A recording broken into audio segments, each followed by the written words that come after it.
आधी खरात प्रकरणानं निघालेली अब्रूची वरात आणि आता झिरवाळांचा व्हिडिओ या सगळ्यानं सोशल मीडियावर धुमाकूळ सुरू आहे। मात्र फक्त झिरवाळच नाही तर त्या ट्रान्सजेंडरचे अनेक नेत्यांसोबतचे फोटो समोर आल्यानं आता या प्रकरणात आणखी किती जणांची नावं येणार असा प्रश्न अनेकांना पडलाय। तर त्यात उपमुख्यमंत्री एकनाथ शिंदे आणि अभिनेते गोविंदा यांच्या फोटोचाही समावेश आहे। त्याचसोबत रवींद्र वायकर, संजय शिरसाट, शंभूराज देसाई, नाना पटोले अशा अनेक नेत्यांसोबत त्या व्यक्तीचे फोटो समोर आले आहेत। त्यामुळे राज्याच्या राजकारणात पुन्हा खळबळ माजली आहे।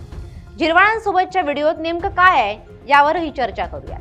महाराष्ट्राच्या राजकारणात सध्या एका कथित व्हिडिओमुळे प्रचंड खळबळ उडाली आहे। राज्याचे अन्न आणि औषध प्रशासन मंत्री नरहरी झिरवाळ आणि एका ट्रान्सजेंडर व्यक्तीचा व्हिडिओ सोशल मीडियावर व्हायरल झाल्यानं राजकीय वर्तुळात आरोप प्रत्यारोपांच्या फैरी झाडल्या जात आहेत। या प्रकरणाचं गांभीर्य केवळ एका व्हिडिओ पुरतं मर्यादित नसून यात अनेक बड्या नेत्यांची नावं आणि फोटो समोर आल्यानं याला हनी ट्रॅप किंवा राजकीय षडयंत्राचं स्वरूप प्राप्त झालंय। प्रकरणाची पार्श्वभूमी आणि व्हायरल व्हिडिओ काही दिवसांपूर्वी सोशल मीडियावर एक व्हिडिओ व्हायरल झाला, ज्यामध्ये मंत्री नरहरी झिरवाळ एका ट्रान्सजेंडर व्यक्तीसोबत, ज्याचं नाव पवन यादव असल्याचं सांगितलं जातंय, एका बंद खोलीत असल्याचं दिसून आले। हा व्हिडिओ एका शासकीय निवासस्थानातील असल्याचा दावा केला जातोय। व्हिडिओमध्ये झिरवाळ हे मद्यधुंद अवस्थेत आणि आक्षेपार्ह स्थितीत असल्याचं विरोधकांकडून सांगण्यात येतंय। हा व्हिडिओ रवी यादव नावाच्या व्यक्तीनं समोर आणला असून त्यानं असा आरोप केलाय की मंत्र्यांच्या शासकीय बंगल्याचा गैरवापर केला जातोय। रवी यादव हा या ट्रान्सजेंडर व्यक्तीचा भाऊ असल्याचं समजतंय। या प्रकरणाला कलाटणी तेव्हा मिळाली जेव्हा ट्रान्सजेंडर व्यक्तीचे फोटो फक्त झिरवाळांसोबतच नव्हे तर महाराष्ट्रातील अनेक दिग्गज नेत्यांसोबत समोर आले। यामध्ये शिंदे तसेच शिवसेना नेते गोविंदा यांच्यासोबतचे फोटो व्हायरल झाले।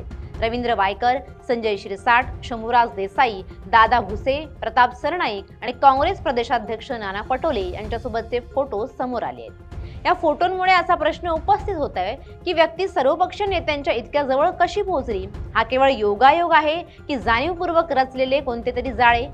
राजकीय विश्लेषकांच्या मते हे प्रकरण हनी ट्रॅप असू शकतं। एखाद्या प्रभावशाली व्यक्तीला जाळ्यात ओढून त्यांचे खासगी व्हिडिओ रेकॉर्ड करणं आणि नंतर त्याद्वारे खंडणी मागणं किंवा राजकीय नुकसान करणं असे प्रकार याआधी घडले आहेत। या प्रकरणातही पवन यादव नावाच्या व्यक्तीनं अनेक नेत्यांशी जवळीक साधली होती, हे फोटोंवरून स्पष्ट होतंय।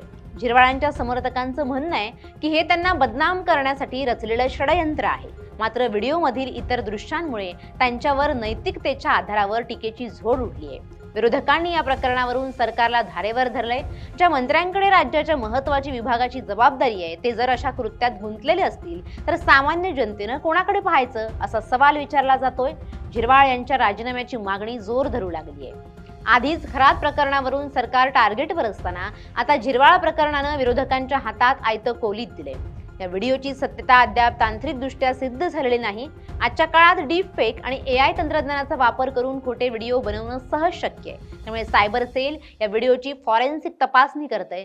हा व्हिडिओ कधीचा आहे, कुठे शूट केला गेला आणि तो व्हायरल करण्यामागे कोणाचा हात आहे याचा शोध घेतला जातोय।